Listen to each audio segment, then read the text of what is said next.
Hello বন্ধুরা, Sulata cooking রেসিপির পক্ষ থেকে সকলকে জানাই স্বাগত। আজকে আমি তৈরি করে দেখাবো মটর ডাল পোস্ত ভাপে। আর এইভাবে মটর ডাল পোস্ত ভাপে হলে কিন্তু বন্ধুরা আর কিছুই লাগে না। গরম গরম ভাতের সাথে একটু ঘি হলে কিন্তু খেতে মনে হয় অমৃতর মতো। আর বানানো কিন্তু একদম সহজ। এই মটর ডাল পোস্ত ভাপে ছোট বড় সকলেই কিন্তু অনেক মজা করে খায়, এতটাই পরিমাণে মজার হয়। চলে যাব প্রস্তুত প্রণালীতে।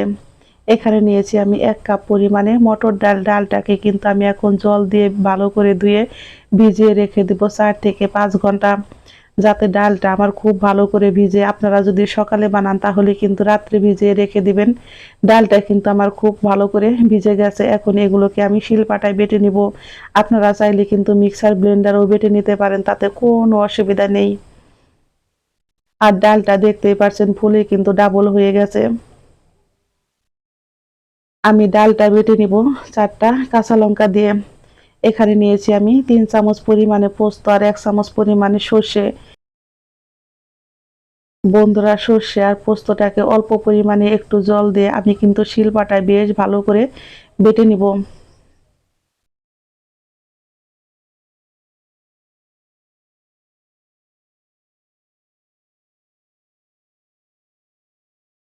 এগুলো আমি শিলপাটায় কিন্তু খুব ভালো করে বেটে নিয়েছি, দেখতেই পাচ্ছেন। এগুলোকে এখন আমি তুলে নিব।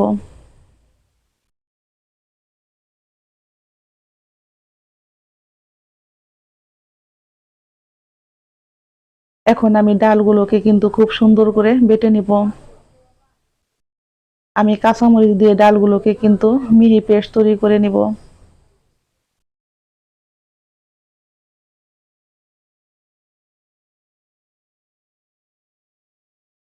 এই ডালটা কিন্তু খুব বেশি মিহি পেস্ট তৈরি করার দরকার নেই বন্ধুরা। ডালটা একটু গোটা গোটা থাকলেই কিন্তু মটর ডাল পোস্ত ভাপে খেতে হয় বেশ মজার। এইভাবে করে কিন্তু আমি সমস্ত ডালগুলোকে শিলপাটায় বেটে নিয়েছি।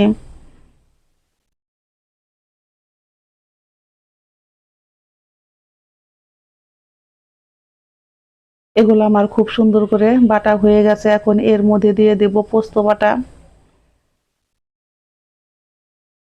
2 চামচ পরিমাণে সরিষার তেল, স্বাদ মতো লবণ, আর দিয়ে দেব আমি অল্প কিছুটা পরিমাণে ধনিয়া পাতা কুচি। ধনিয়া পাতা কুচিটা দিলে কিন্তু সেন্টটা বেশ ভালো আসে আর খেতেও কিন্তু বেশ মজার হয়। যদি ধনিয়া পাতা না থাকে তাহলে স্কিপ করতে পারেন। আর দিয়ে দেব আমি বেশ কিছুটা পরিমাণে কাঁচামরিচ কুচি। অল্প পরিমাণে একটু হলুদ দিয়ে আমি হাত দিয়ে কিন্তু বেশ ভালো করে মেখে নিব। বন্ধুরা, ঝালটা আপনারা আপনাদের ইচ্ছা অনুযায়ী খাবেন, কে কি রকম ঝাল খেতে পছন্দ করেন। আমি ডালটাকে কিন্তু এইভাবে হাত দিয়ে বেশ ভালো করে একটু সময় নিয়ে মেখে নেব।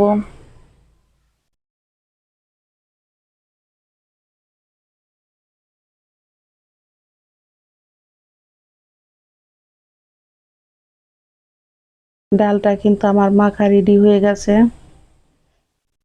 আমি একটা টিফিন বক্স নিয়েছি। এখন এর মধ্যে দিয়ে দেব অল্প পরিমাণে একটু তেল। তেলটা দিয়ে কিন্তু আমি বক্সটাকে বেশ ভালো করে চারদিকে একটু তেল মেখে নেব। এখন এর মধ্যে দিয়ে দেব বেটে রাখা ডালগুলো।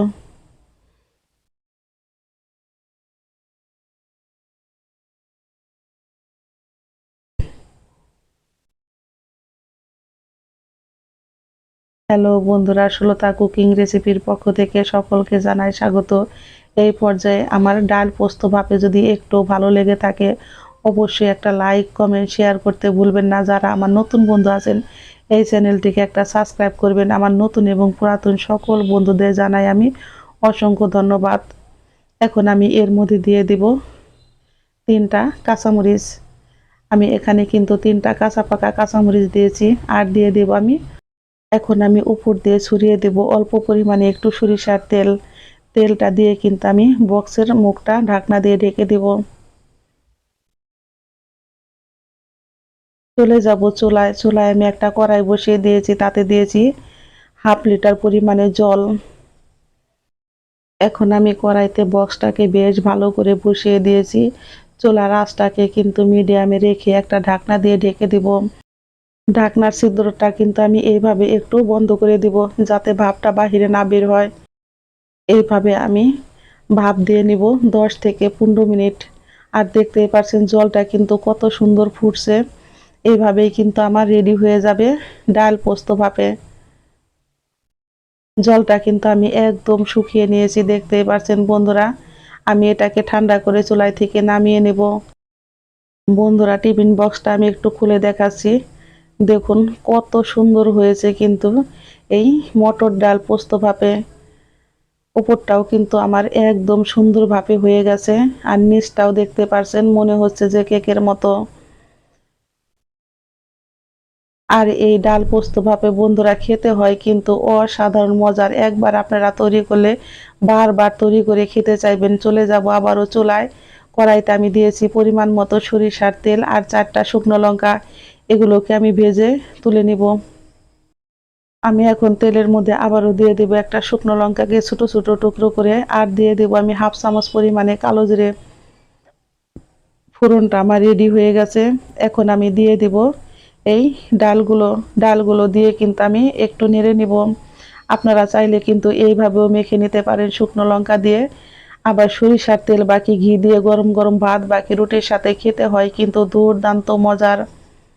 আর দেখতেই পাচ্ছেন কত সুন্দর কিন্তু আমার ভাপ দেওয়াটা হয়ে গেছে। এটা কিন্তু শুধু শুধু খেতেও বেশ মজার হয়।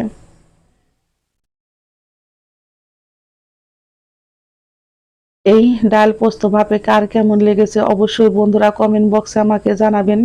যদি ভালো লেগে থাকে একটা লাইক কমেন্ট শেয়ার করতে ভুলবেন না। আমি চুলার আঁচটাকে কমিয়ে কিন্তু এইভাবে একটু নেড়ে নিয়েছি 3 থেকে 4 মিনিট। ঝটপট তৈরি হয়ে গেল আমার ডাল পোস্ত ভাপে।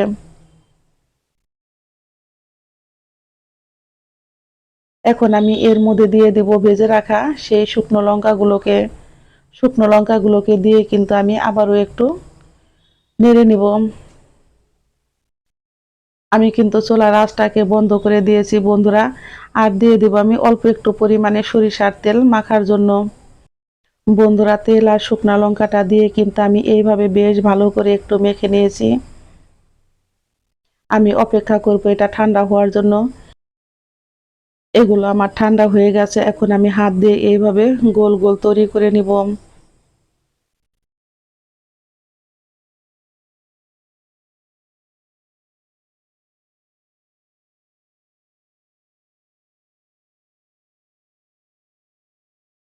বন্ধুরা, ঝটপট তৈরি হয়ে গেল আমার ডাল পোস্ত।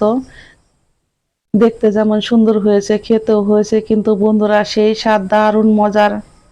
একবার তৈরি করলে পরিবারের সকলেই কিন্তু বারবার রিকোয়েস্ট করবে এই ডাল পোস্ত তৈরি করার জন্য। আর বন্ধুরা, গরম গরম ভাত ঘি আর ডাল পোস্ত দিয়ে খেতে হয় কিন্তু সেই স্বাদ। সকলেই ভালো থাকবেন, সুস্থ থাকবেন। আমি আবারও ফিরবো নতুন নতুন কোনো রেসিপি নিয়ে। আমার সকল বন্ধুদের জানাই আমি অসংখ্য ধন্যবাদ। বন্ধুরা, খেতেও হয়েছে কিন্তু সেই স্বাদ দারুণ মজার। এত স্বাদ কে বন্ধুরা, সেই স্বাদ। আহ, কি যে স্বাদ!